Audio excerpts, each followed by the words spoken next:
আজকে তোমাদের সামনে আমি প্রেজেন্ট, পাস্ট, ফিউচার কোন ভার্বগুলো ইউজ করি সেটা নিয়ে আলোচনা করব এবং সাবজেক্ট কাকে বলে।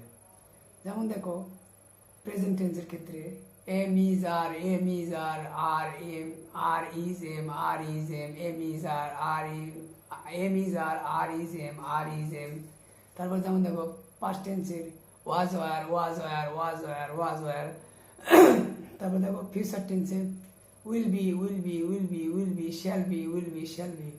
তারপর দেখো সাবজেক্ট কাকে বলে, যেমন আই, উই, ইউ, ইট, দে, এগুলোকে আমরা সাবজেক্ট বলি।